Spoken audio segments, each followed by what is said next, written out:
For the best. अब तो sir chance वाला मामला ही है, वो जो कहते हैं क्रिकेट बाई चांस है, तो बाई चांस वाला मामला ही है। हमने वो क्रिकेट नहीं खेली जो हमें खेलनी चाहिए थी। बड़ा मैच था, एक हदफ भी बहुत बड़ा एक्स्ट्राऑर्डिनरी कोई हदफ नहीं था। 180 190 तक भी चेज हो रहा है, हम देख रहे हैं वर्ल्ड कप के अंदर।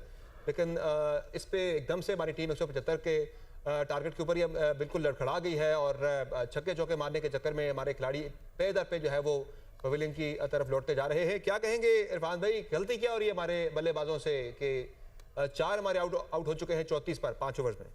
जो हम अभी बात कर रहे थे तफीक भाई बारा, गेम अवेयरनेस हम इधर बैठे हैं, हमें हर चीज़ नज़र आ रही है। आप डॉट बॉलिंग खेल रहे हैं, आप हर बॉल शॉट मारने की कोशिश कर रहे हैं, यही चीज़ है। आपने देखा होगा जैसे उनका शुरू में जब हमने बॉल की पहले ओवर में उनका एक बैट्समैन आउट है, उसके बाद जब वो आए हैं शान किशन को वो ज़्यादा स्ट्राइक दे रहे थे क्योंकि उसकी ज़्यादा लग रही थी। उसने फिर वो देखा होगा आपने, उसने कितनी लंबी इनिंग्स खेली और वो पाकिस्तान के लिए अभी तक मुश्किलात का सबब बनी है। यही चीज़ होती है गेम अवेयरनेस, स्मार्टली जो प्लेयर होते हैं, ये इसी को कहते हैं कि जब उस पर प्रेशर आता है तो किस तरह वो अपने आप को उसमें बिल्ड करते हैं। तो यही चीज़ थी, आपको सिंगल डबल करनी चाहिए थी बाबर को, और उस्मान की लग रही तो आप उसको साथ लेके आए।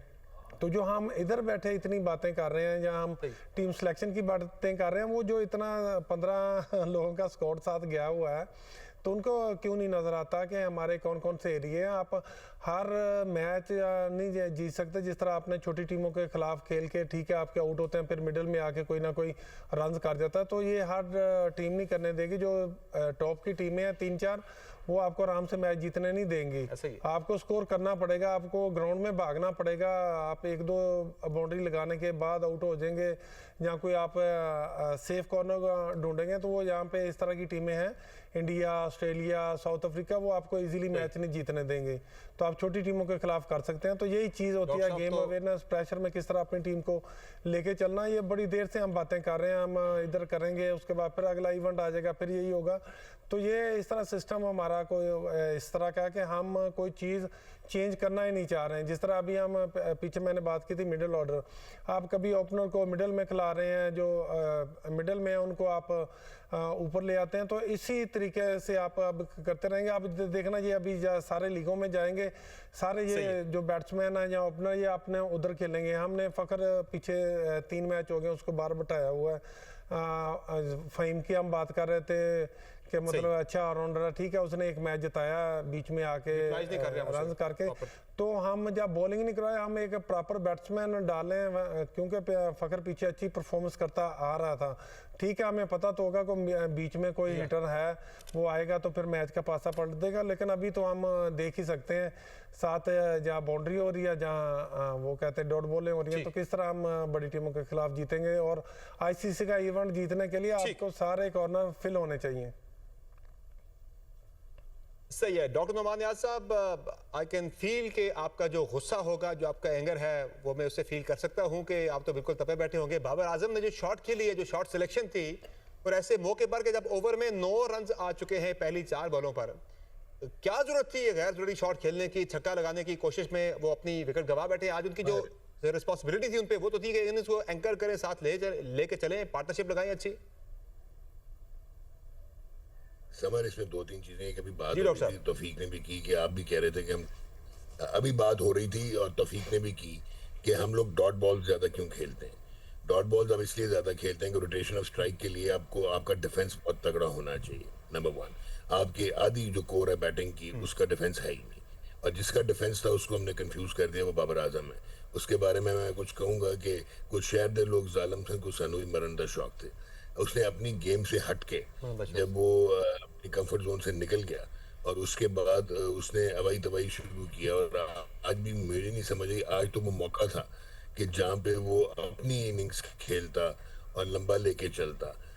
देन सेकेंडली जो भी आप एक तो ये हो गया डॉट बॉल्स वाला रोटेशन ऑफ द स्ट्राइक, फिर आपका स्किल सेट जो होता है, अगर वो तगड़ा होगा तो आप में सेल्फ बिलीफ होगा, सेल्फ बिलीफ होगा तो आपकी गेम अवेयरनेस होगी और आप आगे लेके चलेंगे। आई पर्सनली फील कि ये हमारा बहुत ही ज़्यादा फुकदान है।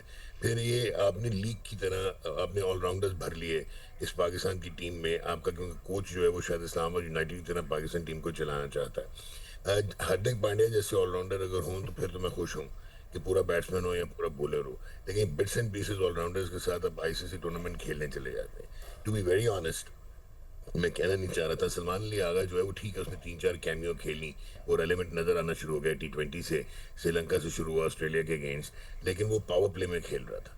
उसके बाद जो है उसने क्या करना था, अभी तक वर्ल्ड कप में has not been in the runs. तो ये अगेन आपकी बात आती है। अच्छा, फिर स्ट्रक्चर्ड पावर हिटिंग और स्लॉगिंग में बहुत फर्क है। आप स्लॉग करते हैं, आप स्ट्रक्चर्ड पावर हिटिंग नहीं करते। ऐसा ही है। अब अगर आप इंडिया के बैट्समैन देखें तो उसमें तिलक वर्मा की रणजी ट्रॉफी में 50 की एवरेज है। इसका मतलब उसका डिफेंस भी बहुत तगड़ा है। उनमें एक सिर्फ एक्स फैक्टर है, वो सूर्य कुमार है कि वो 360 डिग्री खेल लेता है, उसकी गेम ऐसी है। फिर वो स्ट्रक्चर्ड पावर हिटिंग करते हैं, चाहे वो अभिषेक शर्मा से बैक टू बैक 0 कर दिए, बट ईशान किशन ने आज आपको दिखाया कि आपने उसको लूज बॉल्स है उसे कैपिटलाइज फुली किया, और वो कहीं पे भी उसने मोमेंटम को नीचे आने नहीं दिया। और ये पिच इतनी आसान थी नहीं, this was not an easy pitch, जहाँ पे गेंद पूरा बल्ले पे नहीं आ रहा था, लेकिन उसने आगे भी लेके गया, वो पावर प्ले से भी बाहर आया। सो दैट इज, उसने 88 में से 77 स्कोर उसका था। तो that is how you played scientifically. तो अनफॉर्चुनेटली एक तो हम मॉडर्न क्रिकेट के साथ सिंक्ड ही नहीं है, ना हमने कभी कोशिश की हम रेजिस्टेंस में चेंज लेके आ जाते हैं, अपने सिस्टम में साइंटिफिक इंटीग्रेशन की नहीं है।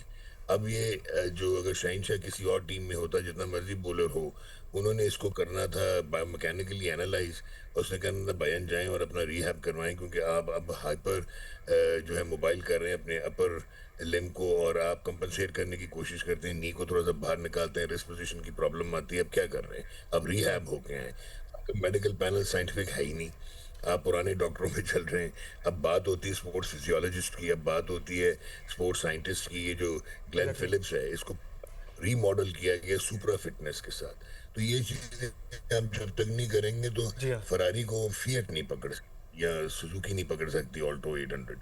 so that you have to see disappointing doctor साहब, एक और बड़ा सवाल है, वो सिर्फ मेरे जहन में नहीं बल्कि बहुत सारे क्रिकेट फैंस के जहनों में है। फखर जमान जैसा एक जबरदस्त पावर हिटर, वाइट बॉल का एक जबरदस्त एक्सपीरियंस कैंपेनर, वो बाहर बैठा है। बात आप वाली है कि हम बहुत ज्यादा ओवर रिलाई कर रहे हैं ऑलराउंडर्स के ऊपर। फहीम अशरफ टीम में एज अ बैटर खेल रहा है, वो एज अ बॉलर नहीं खेल रहा। हमने उससे किसी मैच के अंदर कोई बॉलिंग करते हुए नहीं देखा। तो क्या फखर जमान को इस प्लेइंग 11 के अंदर नहीं होना चाहिए? सर, वो फखर को आप खिलाते या ना खिलाते, आप जो मर्जी क्वेश्चन करें कि वो नंबर 4 पे उसका जो है मैक्सिमम चेजिंग में ब्रिलियंट रिकॉर्ड है, कोई 150 का स्ट्राइक रेट है। वो ठीक है, आजकल फ्लैट बैट नहीं कर पा रहा, रन्स नहीं कर पा रहा था रिसेंटली, बट इंडिया के अगेंस्ट वो आंखें बंद करके खेलता था इस 11 में। He should have played against India. सही है।